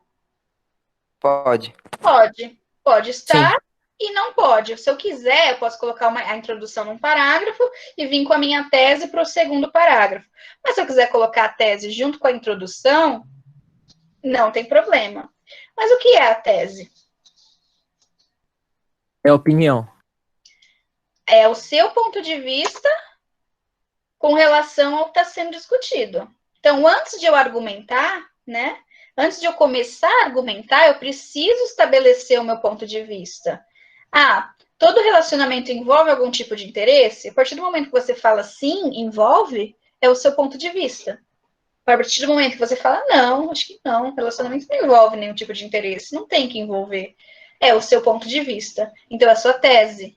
E o texto, ele começa a rolar a partir daí, porque coloquei meu ponto de vista, então eu preciso provar que esse meu ponto de vista, ele é coerente, né, e que ele deve ser aceito pelos leitores. Como é que eu faço para provar que o meu ponto de vista é coerente? Apresentação de argumentos, né? Não basta você falar o seu ponto de vista, você precisa sustentar esse ponto de vista, você precisa provar de alguma forma. Por exemplo, eu vou no meu texto dizer que a questão de casamento por interesse acontece mais da parte das mulheres para com os homens. Foi o que a gente discutiu. Se eu estou falando que as mulheres que são as principais envolvidas nessa questão do casamento por interesse, ok, é minha tese, é meu ponto de vista. Mas como eu provo isso? Eu preciso de elementos que provem. E aí que entra... Dando exemplo? A argumentação. Né? Eu coloquei aqui... Para que serve o argumento, então? Para comprovar. Defender. Sustentar a sua opinião. Pra reforçar a tese. para reforçar sua tese, para comprovar a sua tese, né? Você pode trazer aí alguns exemplos, né, que provem o que você está falando. Então, a argumentação nada mais é do que sustentar o seu ponto de vista. Eu coloquei aqui para a gente ter pelo menos 2 argumentos no texto, ok? Então, você vem lá com a sua questão polêmica, tentando respondê-la, certo? Depois vai tentar fazer uma introdução sobre o assunto, depois você vem com a sua tese, que é o seu ponto de vista sobre aquele assunto, e depois eu quero que você tenha pelo menos 2 argumentos para comprovar o seu ponto de vista. E por último, vem o quê? Como é que eu finalizo? Mostrando a fonte informativa. Conclusão. A conclusão, exatamente. A conclusão também. Professora, mas solução, tem uma fonte verídica, né? Também. E o que seria... É porque, assim, no Enem, né, os vestibulares, eles exigem um modelo específico de conclusão. Você não pode concluir de qualquer jeito. Tem uma técnica para É a isso. solução, né, professor? O que é? Apresentar uma proposta de intervenção. O que é isso? Apresentar uma possível solução para o problema. Sendo que você pode também, na conclusão, retomar sua tese, deixar ela mais forte. E ainda apresentar uma proposta de intervenção. Como que se faria, então, para que não houvesse esse problema? E aí você dá uma sugestão. Ok? Então, Professora. Oi? Pode falar. Também sabia que tem lei para isso? Tem uma lei que, se você tiver interesse em alguma pessoa, por exemplo, você casa com uma pessoa rica, e o divórcio é por causa do desinteresse e tal, a pessoa ela pode processar e pode colocar na TAD por causa disso? Ah, é? Pode ser usado como conclusão, né? Pode. Depende de como você vai abordar esse assunto, né? O que eu sei é que dá para casar com divisão de bens. E aí cada um, né? Cada um com a sua parte. Por exemplo, a pessoa tá... eu quero casar, mas eu tô desconfiada que ele tá querendo só meu dinheiro. Aí eu proponho, né? Vamos casar com divisão de bens? Então, né? Porque daí, ao final, ninguém fica com nada que é de ninguém. É divisão completa de bens ali. E tem a divisão de bens e tem esse processinho que você pode colocar a pessoa na cadeia. Ou se, tipo, a pessoa só te usou, a pessoa é rica e só te usou, você também pode usar, por causa que é como se fosse você usa o argumento de chantagem emocional, alguma coisa do tipo. Entendi. Eu vi uma reportagem uma vez. Aí você entra com uma ação e você tem que provar, né? Provar que foi usado. Que... Precisa de acordo pré-nupcial, né? Isso. Precisa de um advogado muito bom. Ok, gente, ficou claro aqui o que tem que ter no meu artigo de opinião? Sim. Porque professora. Oi. Desculpa, mas assim, na conclusão, eu posso colocar, tipo, um outro tema, uma outra tese? Você ficaria bem estranho, né? Porque eu tenho que tomar muito cuidado para não fugir do assunto que eu estou tratando. Então, se de repente eu coloco um outro assunto, meu texto não fica tão coerente, né? Então, assim, presta atenção no que está sendo, o assunto é esse. Então, a minha conclusão tem que ir de acordo. Né? Você pode, sim, reforçar sua tese, mas não colocar uma outra tese.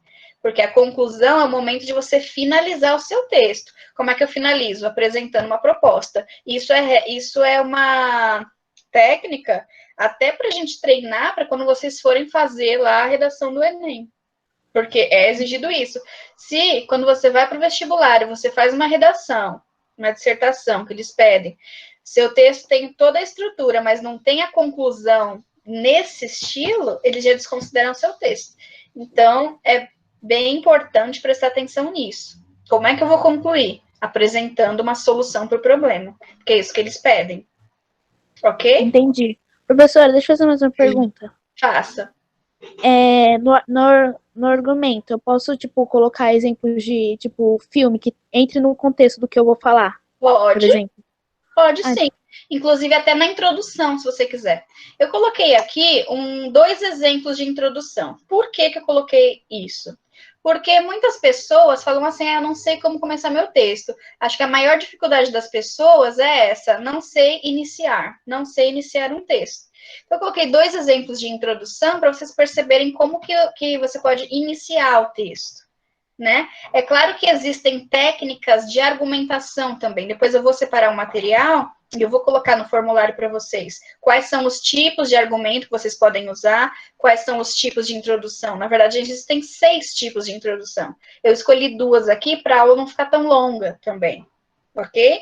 E é claro que existem os tipos de argumento. Eu posso usar argumento por exemplificação, eu posso usar algumas coisas como exemplo, né? Então, tem técnicas para isso. Mas se eu fosse abordar todas as técnicas, a gente terminaria meia-noite só.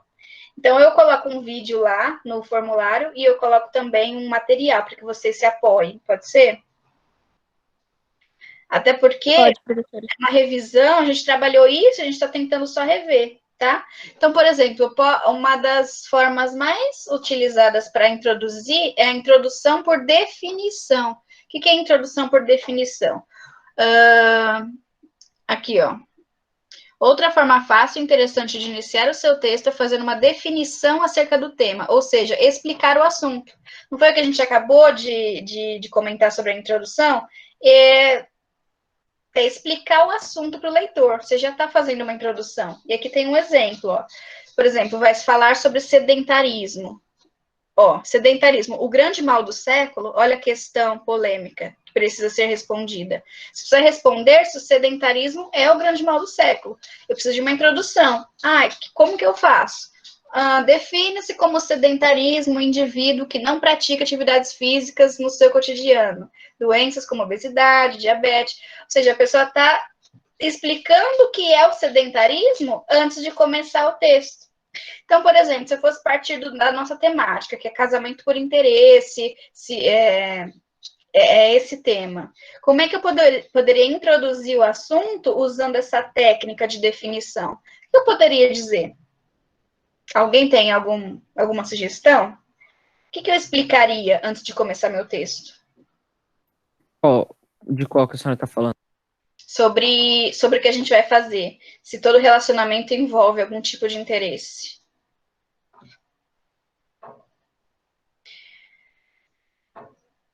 Peraí, professora, qual que é a pergunta? Eu não entendi. A pergunta é, todo relacionamento envolve algum tipo de interesse? Tá, vou escrever meu texto agora, e a questão norteadora, a questão polêmica é essa. Como é que eu poderia fazer uma introdução? Pode falar que nessa nova era digital as pessoas estão mais afastadas, essas coisas e tal, e com o avanço da tecnologia. Sim, mas aí já é outra técnica de introdução. Usando essa técnica aqui de definição, que é explicar o assunto. Como é que eu explicaria? Os relacionamentos, sei lá o quê. Citar, sei lá, explicar o que é relacionamento e interesse. Oi? Explicar o que é relacionamento e interesse. Fala, no Brasil e no mundo, casos vêm aumentando de divórcio após não sei o quê. E também Isso poderia se falar deve assim, ao fato. Toma-se conhecimento que aí o começa. casamento é a união entre duas pessoas. Como você fala. Isso, exatamente. Se eu começo explicando o que é casamento, ou mesmo a tentativa de explicar o que seria um casamento por interesse, né? Um casamento por interesse é o quê? Se eu tento explicar isso no início do meu texto, eu já tenho uma introdução por definição. Uma outra que eu acho muito interessante para esse tema, fazendo alusão histórica, que alguém comentou agora, de falar sobre nos dias atuais como é que funciona. E aí, se eu faço uma comparação em como era antigamente, e depois trago o assunto explicando como funciona hoje, eu já tenho uma técnica diferente para introduzir meu texto, fazendo uma alusão histórica, né? Eu começo a falar de como era antigamente, e aí depois eu falo de como funciona hoje em dia, já é uma boa técnica para minha introdução também. Mas existem mais técnicas, e eu vou mandar todas para vocês. Ok? Ok, professora. Ok? Então, só para a gente finalizar, ó, falando sobre como que seria uma introdução por alusão histórica, ó, esse é mais um dos modelos de introdução para redação. Nele você apresenta um fato histórico que remete ao tema e compara a discussão na atualidade. Então, eu cito algo, como que acontecia no passado, e trago a discussão para a atualidade. Eu faço essa comparação de como que funcionava antes e como que funciona agora. Não daria certo também para eu usar essa técnica para esse tema sobre casamento? Daria, professora, é que naquele texto lá, lembra que das mulheres que ficavam grávidas, que tinha uma comparação também? Que se casavam e ficava pra titia, lembra que usava Sim, figuras de linguagem? lembro. Tipo aquilo, né? Uhum, Tipo exatamente. aquele texto. Ah, tá. É. Ó, um exemplo, ó. A intolerância religiosa é um problema recorrente da história da humanidade. Na Idade Média, por exemplo, os tribunais do Santo Ofício, também chamados, tá vendo? Ele começa falando de um negócio que acontecia lá na Idade Média, e depois ele vai trazer a discussão para a atualidade. É uma técnica de introdução. Eu trouxe só essas duas para mostrar para vocês que existem técnicas. Só que não dá, por exemplo, eu não sei nem que horas são. Quer ver? Já é 5 horas, a gente está aqui desde as 3. Bateu o sinal já, bateu o sinal. Né? E aí não dá tempo de explorar tudo, é uma pena, porque eu gostaria de explorar cada detalhe com vocês. Mas a gente tenta fazer isso, como a gente está com um número de aulas reduzidas mesmo, a gente tenta fazer, eu mando material para vocês, porque não é difícil também. Você olha a técnica e tem o exemplo de como ela funciona. Aí, de repente, te surge uma ideia de como usar no seu texto. Sendo que você... Professora, e misturar as técnicas? Por exemplo, pode, por exemplo, eu quero uma técnica... Você define um pedaço e traz uma alusão histórica, sabe? Tipo assim... Olha, eu acho que não tem problema, dependendo do modo como você faz isso. Tudo vai depender de como é que você vai abordar. Certo? Professora, fora o uso de palavras-chave também para poder ficar mais dinâmico o texto. Também. Então, existem determinado tipo, desenvolvimento, você usa determinadas palavras na conclusão. Tem também as conjunções. Lembra que a gente trabalhou as conjunções? Tem um material que traz as conjunções corretas para usar, dependendo do tipo de argumento que você vai usar. Então, tem um material bem legal que eu vou mandar para vocês. Eu vou montar e vou tentar deixar o mais claro possível. E você também tem a possibilidade de me chamar no PV, caso não tenha entendido alguma coisa, quiser alguma dica. Tá bom? Tá bom. Ok? Então, a gente pode finalizar aqui. Alguém tem alguma dúvida? Não. No formulário da semana que vem, a atividade é um artigo de opinião sobre o que a gente acabou de conversar. E aí, lá no formulário, eu vou deixar bem divididinho. Eu vou deixar uma introdução e tese, argumentação 1, argumentação 2 e conclusão, porque eu quero saber se você consegue enxergar essa divisão também. E aí, vai ter o tema? O tema é esse. Se interesse? Se todo relacionamento tem que ter. Por interesse. Essa questão. Mas assim, eu pensei numa coisa, eu queria a opinião de vocês. Pensei em fazer isso no formulário, eu pensei em criar um mural no Padlet, que vocês pudessem colocar o texto de vocês lá, para que as outras pessoas tivessem como ler, pudessem comentar, e que vocês tivessem esse momento de interação também, para ver o que o colega escreveu, porque quanto mais você tem contato com outros textos, é melhor, entendeu? Ver que técnica usou, e você pode ir lá e comentar, é claro, que comentários construtivos, né? Não vai chegar lá e falar, esse texto não gosta. Não vai, né? Mas o que vocês acham da gente fazer essa atividade mais interativa? Bom, acho que é bom. Boa ideia. Eu não vou nem separar por série, eu vou separar por coluna. Eu vou criar um mural só. Só que eu vou criar uma coluna para o segundo A, uma coluna para o segundo B e uma coluna para o segundo C, sendo que cada um pode comentar o texto de quem quiser e ler o texto de quem quiser. E aí fica uma atividade de leitura também. Ok? Ok. Então, tá bom. Então, nossa próxima aula vai ser assim. E se dúvidas forem surgindo, a gente vai conversando. Tá bom? Então, é isso. Todo mundo colocou o nome e número no chat? Sim. Sim? Então, tá bom, gente. Então, vou liberar vocês, que já deu o horário. Obrigada pela participação. Se você gostou desse vídeo, deixe o seu like aí no chat, tá? E até semana que vem. Até, professora. Obrigada. Professora, obrigada. Tchau, Obrigado, gente. professor, pela aula. Tchau, professora. Obrigado. Tchauzinho. Tchau, professora. Obrigada pela aula. Tchau. Tchau, Pro.